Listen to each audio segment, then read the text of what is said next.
Sir வணக்கம். வணக்கம். Election ரிசல்ட்ஸ்லாம் வந்திருக்கு. உங்களோட பாயிண்ட் ஆஃப் வியூ என்ன சார்? மக்கள் தெளிவான ஒரு மேண்டேட்டை கொடுத்துருக்காங்க.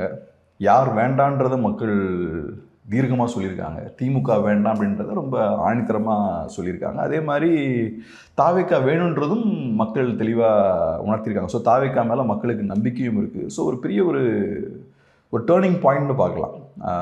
பொலிட்டிக்கல் ஹிஸ்ட்ரியில், இந்த ரீசன்ட் பொலிட்டிக்கல் ஹிஸ்ட்ரியில் பெரிய ஒரு டேர்னிங் பாயிண்ட்னு பார்க்கலாம். தாவேக்கா வரலாறு பிரச்சனைன்னு நம்ம இதை பார்க்கலாம். இப்போ தாவேக்காவோட அரசியல் மேலே எனக்கு பெரிய விமர்சனங்கள் உண்டு, நிறையா மாற்று கருத்துக்கள் உண்டு. பட் டெஃபினட்டாக நான் பார்க்குறது என்னென்னா, தாவேக்கா ஒரு பெரிய ஒரு வரலாறு படைச்சிருக்காங்கன்னு தான் நான் பார்க்குறேன். ஏன்னா இந்த லாஸ்ட் ஒரு 60 இயர்ஸில் இவ்வளோ பெரிய ஒரு பொலிட்டிக்கல் சேஞ்ச் நடந்தது கிடையாது. திமுக அதிமுக இந்த ரெண்டு கட்சிகளுக்கும் மாற்றாக இன்னொரு மூணாவது கட்சி இவ்வளோ பெருசாக வளர்ந்ததே கிடையாது இந்த லாஸ்ட் 60 இயர்ஸில். ஃபஸ்ட் டைமாக அதை பிரேக் பண்ணியிருக்காங்க. ஸோ திமுகலாம் அடிக்கடி சொல்கிற விஷயம் என்னென்னா, திராவிட கட்சிகளை மீறி யாரும் வர முடியாது, திராவிடம் தான் தமிழ்நாட்டு கரெக்டுன்னெலாம் பேசிகிட்டு இருந்திருக்காங்க. ஒரு நடிகர் கட்சியை ஆரம்பிக்கிறாரு, இன்றைக்கி அவங்க 2 திராவிட கட்சிகளையும் வீழ்த்திட்டாங்க.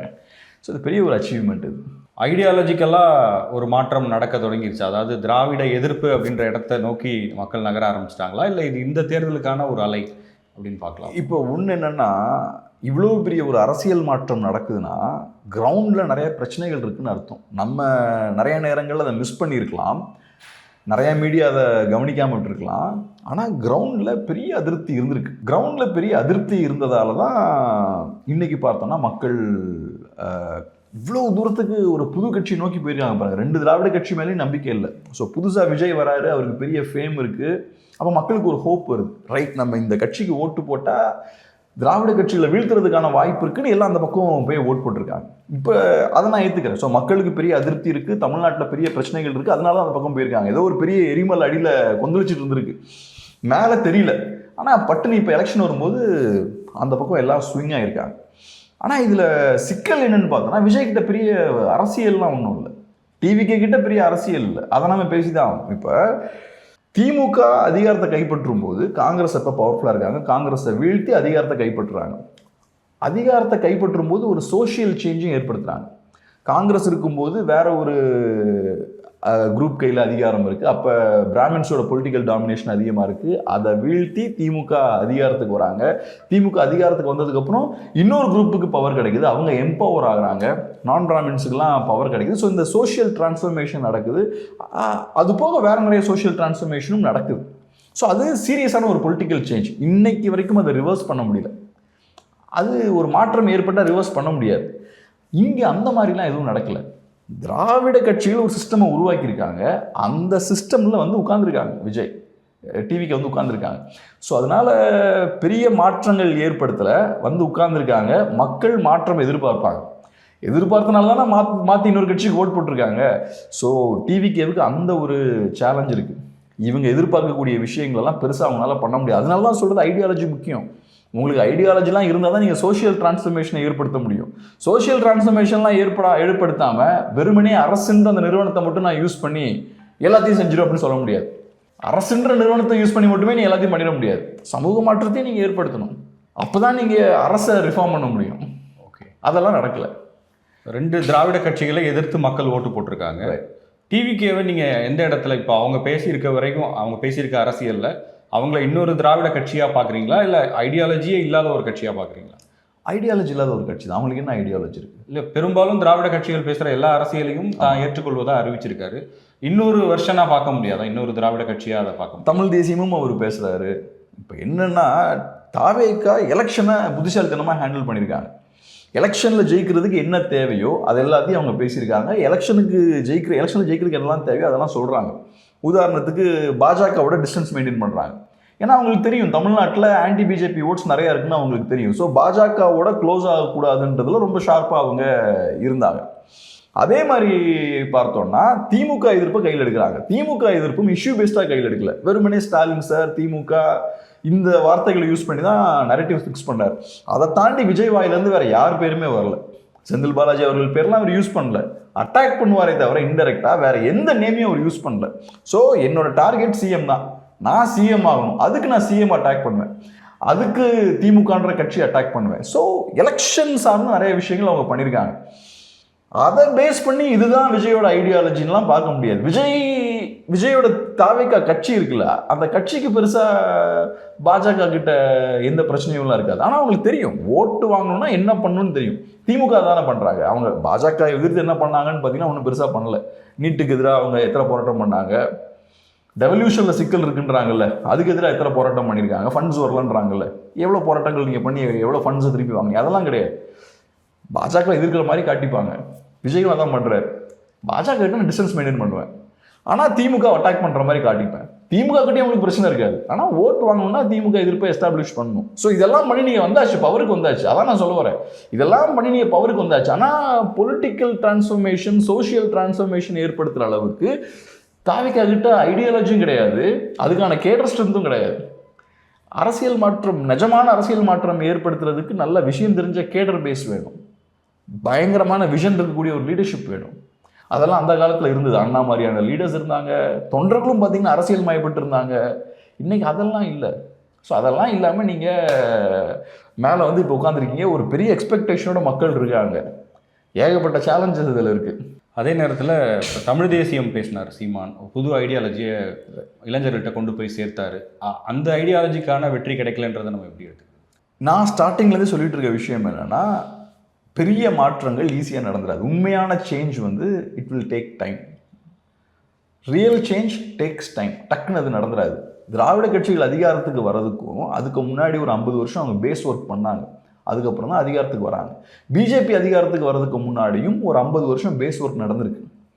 பிஜேபின்ற பிராண்டி கீழே நடக்கலனாலும் வேறு வேறு அமைப்புகள் வழியாக அந்த ஒர்க் நடந்தது. அதுக்கப்புறம் தான் பிஜேபியால் பவருக்கு வர முடிஞ்சது. ஸோ ஒரு ஐடியாலஜிக்கல் சேஞ்ச் ஏற்படுத்தணும்னா கிரவுண்டில் நிறைய விஷயங்களை நீங்கள் கட்டமைக்கணும். தமிழ்நாட்டில் ஒரு காலத்தில் தமிழ் தேசிய கட்சியால் ஒரு பொலிட்டிக்கல் ஃபோர்ஸாகவே நிற்க முடியல. பெரிய பெரிய ஜாம்பான்கள் முயற்சி பண்ணுறாங்க. ஆதித்யநாத் அவர்கள், மாப்போசி அவர்கள், சம்பத் அவர்கள், இவங்கெல்லாம் முயற்சி பண்ணியும் ஒரு பொலிட்டிக்கல் ஃபோர்ஸாக மாற்ற முடியல. ஆனால் 16க்கு அப்புறம் அது மாறுது. ஸோ அப்போ கிரவுண்டில் ஒரு பெரிய மாற்றம் ஏற்படுது. அவங்கெல்லாம் ஒரு அடித்தளம் போடுறாங்க. அதுக்கப்புறம் 16லேருந்து பார்த்தோம்னா ஒரு க்ரோத் வரதை நம்ம பார்க்குறோம். இனி இதை நெக்ஸ்ட் ஸ்டேஜுக்கு கொண்டு போகணும்.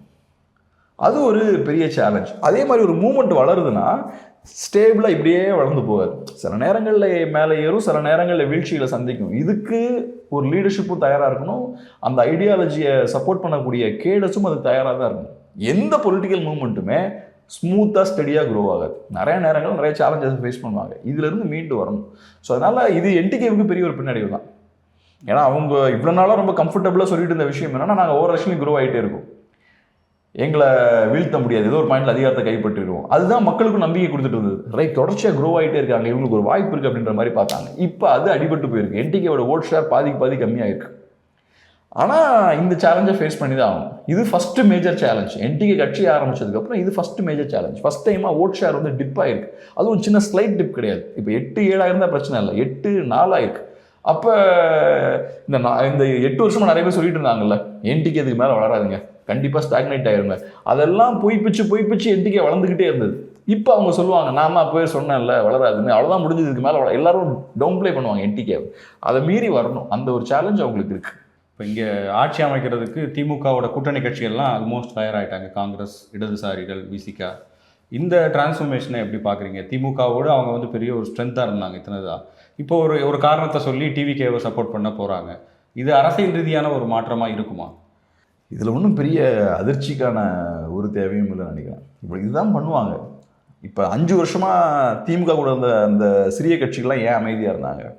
ஏன்னா அவங்களுக்கு தெரியும், நம்ம அமைதியாக இருந்தால் தான் நமக்கு அதிகாரத்தை ருசிக்க முடியும். திமுக நமக்கு தேவை. நம்ம திமுகவோட கோச்சிக்கிட்டோன்னா, சண்டை போட்டோன்னா வேற கட்சி நமக்கு கிடையாது. அதிமுக பாஜகவோட போய் சேர்ந்துட்டாங்க. ஸோ அந்த சைடு நம்ம போக முடியாது. ஸோ திமுக மட்டும்தான் நமக்கு இருக்காங்க. அப்போ திமுகவை கோவப்படுத்திடக்கூடாது. திமுக என்ன செய்தாலும் அதை விமர்சிக்கக்கூடாது. ஒடுக்கப்பட்ட மக்களுக்கு எதிரான வன்முறை சம்பவங்கள் வரும்போது அமைதியாக இருந்தாங்க. தொழிலாளர்கள் பாதிக்கப்படும் போது அமைதியாக இருந்தாங்க. தமிழ்நாட்டில் பெண்களுக்கு எதிரான வன்முறை சம்பவங்கள் நடக்கும்போது அதை பற்றி பேசாமல் அமைதியாக இருந்தாங்க. ட்ரக் இஷ்யூஸ் இருக்கும்போது அதை லைட் டச் பண்ணி தான் பேசலாம், பேருக்கு பேசுவாங்களே தவிர அதை இஷ்யூவாக எடுத்து போராடலை. ஸோ இதெல்லாம் ஏன் பண்ணாங்க? அவங்க ஏன் அமைதியாக இருந்தாங்க? திமுகவை கோவப்படுத்திடக்கூடாது. அந்த பவருக்காக. எண்ட் ஆஃப் த டே திமுகவை கோவப்படுத்தாமல் இருந்தால் உங்களுக்கு என்ன லாபம் கிடைக்கும்? உங்களுக்கு அதிகாரம் கிடைக்கும். அதுக்காக நீங்கள் என்ன பண்ணீங்க? உங்கள் கட்சியவே காம்ப்ரமைஸ் பண்ணிட்டீங்க. இன்றைக்கி இந்த கட்சிகள்லாம் சுருங்கி பலவீனப்பட்டு போயிருக்காங்க. ஸோ பவர் தான் உங்களோட அல்டிமேட் ஏம். அதுபோக திமுகவோட சிக்கல்களும் இருக்குது. இந்த 5 வருஷம் திமுகவை கோபப்படுத்திடக்கூடாதுன்னு நிறைய விஷயங்களை இழந்திருக்காங்க இந்த சிறிய கட்சிகள். கடைசியில் பார்த்தோம்னா திமுக அவங்கள பெருசாக ரெஸ்பெக்ட் பண்ணவும் இல்லை, அவங்களோட சீட்ஸை கம்மி பண்ணுறாங்க. அப்புறம் டிஎம்டிகேவை உள்ளே கொண்டு வராங்க, அதுலேயும் ஓப்பனாக இல்லை. டிஎம்டிகேவை உள்ளே கொண்டு வரும்போதே டிஎம்டிகேவுக்கு இவ்வளோ சீட்ஸ்னு பேசி தானே கொண்டு வந்திருப்பாங்க, ஆனால் அதை ஓப்பனாக சொல்லலை. ஃபஸ்ட்டு சிறிய கட்சிகளுக்கு சீட்ஸை குறைக்கிறாங்க, எம்டிஎம்கேவோட சீட்டை குறைக்கிறாங்க, கம்யூனிஸ்டோட சீட்டை குறைக்கிறாங்க. அதெல்லாம் குறைச்சிக்கிட்டு அதுக்கப்புறம் டிஎம்டிகேவோட சீட்ஸை சொல்கிறாங்க 10ன்றாங்க. அப்போ இவ்வளோ தூரத்துக்கு மிஸ்ட்ரீட் பண்ணியிருக்காங்க. ஆனாலும் நீங்கள் பொறுத்துட்டு இருந்தீங்க. ஸோ இப்போ ஒன்று, உங்களுக்கு திமுகவில் லாபம் இல்லை, 2வது திமுக மேலே உங்களுக்கு கோபமும் இருக்குது. அப்போ ஏன் தாராளமாக விஜய்கிட்ட போனால் உங்களுக்கு அதிகாரமும் கிடைக்குது, உங்களுக்கு அதில் ஒரு பிரச்சனையும் இல்லையே, ஏன் போக மாட்டாங்க? அதனால தாராளமாக போவாங்கன்னு நினைக்கிறேன். கண்டிப்பாக. பார்லிமெண்ட் எலெக்ஷன் அடுத்தது 29ல் இருக்குது. இப்போ காங்கிரஸ் ஒரு தேசிய கட்சி, பிஜேபி காங்கிரஸ் அப்படிங்கிற பார்ட்டிஸ் தான் நம்ம பார்க்குறோம். காங்கிரஸ் டிஎம்கேட்டிருந்து வெளியில் வர்றது எந்த மாதிரியான தாக்கத்தை ஏற்படுத்தும் பார்க்குறீங்க? எனக்கு என்னமோ அந்த அலையன்ஸ் ஏற்கனவே முறிஞ்சிருச்சுன்னு நினைக்கிறேன். எலெக்ஷனுக்கு முன்னாடி நடந்த விஷயங்கள்லாம் வச்சு பார்க்கும்போது காங்கிரஸ் பார்ட்டிக்கு டிஎம்கே மேலே நம்பிக்கை இல்லை. அதனால தான் அவங்க ஏகப்பட்ட பிரச்சனைகளை டிஎம்கே கொடுத்தாங்க. ராகுல் காந்தியும் ஒரே ஸ்டேஜ் ஷேர் பண்ணல. 3 சீட்டுக்காக காங்கிரஸ் பார்ட்டி இவ்வளோ பிரச்சனைகளை திமுக கொடுத்துருப்பாங்கன்னு நான் பார்க்கல. அவங்களுக்கு இந்த 3 அசம்பிளி சீட்ஸ் பெரிய முக்கியம் கிடையாது, அவங்களுக்கு லோக்சபா எலெக்ஷன்ஸ் தான் ரொம்ப முக்கியம். ஏதோ ஒரு வகையில் அவங்களுக்கு திமுக மேலே நம்பிக்கை இல்லை. திமுகவை நம்பி நீ பிரோஜனம் இல்லைன்ற இடத்துக்கு வந்துட்டாங்க. ஸோ மேக்ஸிமம் அழுத்தம் போடலாம். இல்லாட்டி யூஸ்வலாக எப்படி இருக்கும், திமுகவுக்கு அவங்க அசம்பிளியில் விட்டு கொடுப்பாங்க, லோக்சபாவில் திமுக விட்டு கொடுப்பாங்கன்ற அந்த அண்டர்ஸ்டாண்டிங் இருக்கும். இந்த தடவை அப்போ காங்கிரஸ் திமுக மேலே அசம்பிளிலே அழுத்தம் போடுறாங்கன்னா லோக்சபாவில் அவங்ககிட்ட இருந்து நமக்கு லாபம் வரும்ன்ற நம்பிக்கை இருந்தாலும் அர்த்தம். அப்போ நம்ம ஃப்ரீயாக எதுவும் பண்ணக்கூடாது, முடிஞ்ச அளவுக்கு நெருக்கி பிடிச்சி வாங்கணும்னு 3 சீட் எக்ஸ்ட்ரா வாங்கிட்டாங்க. திமுகவுக்கு ஏகப்பட்ட கட்சிகளை உள்ளே கொண்டு வந்து பெரிய அலையன்ஸ் ஃபார்ம் பண்ணாங்க. ஸோ கையில் சீட்ஸும் நிறையா இல்லை, அப்படி இருந்தும் எக்ஸ்ட்ரா ஒரு 3 சீட் வாங்கினாங்க, ராஜ்யசபா சீட்டும் வாங்குறாங்க. ஸோ அதனால் அந்த அலையன்ஸ் ஏற்கனவே முறிஞ்சிருச்சுன்னு தான் நான் பார்க்குறேன். அவங்க வெயிட் பண்ணிகிட்டு இருந்தாங்க. ஏன்னா பார்லிமெண்ட் எலெக்ஷனில் எதுவும் பிரச்சனையாக இருக்காதான்னு கேட்குறேன். இப்போ டிஎம்கேக்கு பிரச்சனையாக இருக்குமா, இல்லை வேறு ஏதாவது பொலிட்டிக்கல் ஈக்குவேஷன்ஸ் மாறுமா, பிஜேபி ஏதாவது மாற்றி முடிவெடுக்க வாய்ப்பு இருக்கா, அந்த மாதிரி நான் கேட்குறேன். பார்லிமெண்ட் எலெக்ஷன்லாம் கண்டிப்பாக ஒரு நல்ல அலை தான் டிஎம்கே. ஆனால் அவங்களுக்கு நம்பிக்கை இல்லையே, எனக்கு தெரிஞ்ச அந்த நம்பிக்கை இல்லை அவங்களுக்கு. ப்ளஸ் இப்போ திமுக பாஜக எதிர்ப்பை பேசி பேசியே ஓட்டிகிட்டு இருக்காங்க, அது அப்படியே போயிட்டுருக்குன்னு நம்ம சொல்ல முடியாது. அப்புறம் அதிகாரத்தில் பவரை ஷேர் பண்ண விரும்புவாங்க திமுக, கண்டினியூஸாக லோக்சபாவில் ஸ்வீப் பண்ணிக்கிட்டே இருக்காங்க. ஆனால் அவங்களால அதிகாரத்தை ருசிக்க முடியல சென்ட்ரல் லெவலில். ஸோ அந்த ஆசையும் திமுகவுக்கு இருக்கும். அதுபோக பிஜேபிக்கு எடுத்துக்கிட்டிங்கன்னா, பிஜேபிக்கும் திமுகவுக்கு அண்டர்ஸ்டாண்டிங் இருக்குங்க. பிஜேபி எடுத்துக்கிட்டிங்கன்னா பிஜேபிக்கு சிங்கிள் மெஜாரிட்டி கிடைக்கல, நெக்ஸ்ட் எலெக்ஷனில் அது இன்னும் மோசமாகும். வேறு சில கட்சிகளும் பிஜேபிக்கு தேவைப்படலாம். ஏன்னா இப்போ ஆன்டி இன்கம்பன்சி அதிகம் தான் ஆக போகுது, அது குறையாது, அதிகம் தான் ஆகும். மோடி ஃபேக்டர் வீக் தான் ஆகும், அது ஸ்ட்ராங் ஆகாது. போக போக ஆன்டி இன்கம்பன்சி இந்த விஷயங்கள் நடக்க தான் செய்யும். அப்புறம் பிஜேபி ஹிந்துத்துவ கன்சால்டேஷன் நடத்தியிருக்காங்க. ஸோ ஒரு ஹிந்து பேனருக்கு உள்ள எல்லாரையும் சேர்த்துருக்காங்க, அது அப்படியே இருக்குது, அது உடையும். அது அதுக்கப்புறம் உள்ள நிறையா ஒவ்வொரு குரூப்புக்கும் ஒவ்வொரு நலன்கள் இருக்கும். அதுக்கப்புறம் தனித்தனியாக அதிருப்தியாளர்கள் வெளியே போக ஆரம்பிப்பாங்க. யூபியில் அதான் சிக்கல், ஹிந்துத்துவ கன்சால்டேஷனை ஏற்படுத்தியாச்சு, அதுக்கப்புறம் அங்கே ஒவ்வொரு குரூப்புக்கும் ஒரு நலன் இருக்கும்ல, அந்த பிரச்சனைகள்லாம் இப்போ வர ஆரம்பிக்குது. ஸோ அதனால் ஏதோ ஒரு அண்டர்ஸ்டாண்டிங் இருக்குது, காங்கிரஸும் அதை சென்ஸ் பண்ணிட்டாங்க. இப்போ பிஜேபிக்கு மட்டும் சிங்கிள் மெஜாரிட்டி கிடைக்காம திமுகவோட தேவை ஏற்படுதுன்னா திமுக கண்ணை மூடிட்டு சப்போர்ட் பண்ணுவாங்க பிஜேபி. அது நடக்கும். ஏன் நடக்காது?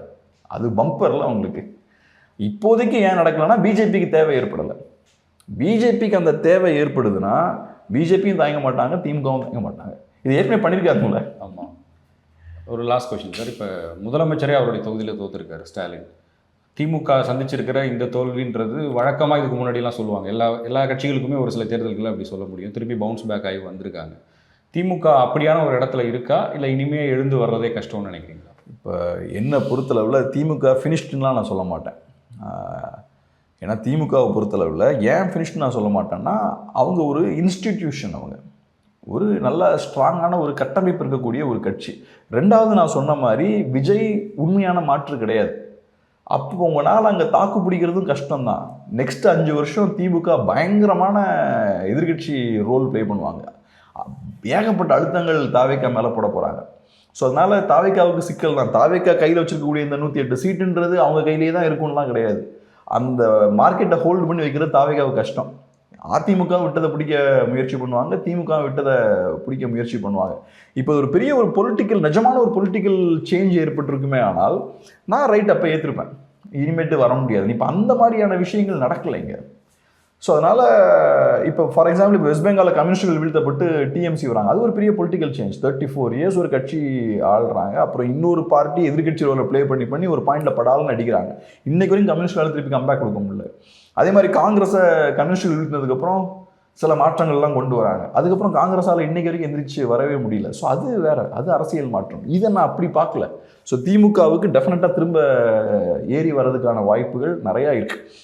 ஆனால் இது மிகப்பெரிய தோல்வி. அதுவும் குறிப்பாக நீங்கள் சொன்ன மாதிரி ஸ்டாலின் அவர்கள் தோக்குறாருன்னா ஒரு பெரிய லீடருக்கு இது பெரிய மன உளைச்சலை ஏற்படுத்தக்கூடிய விஷயம்.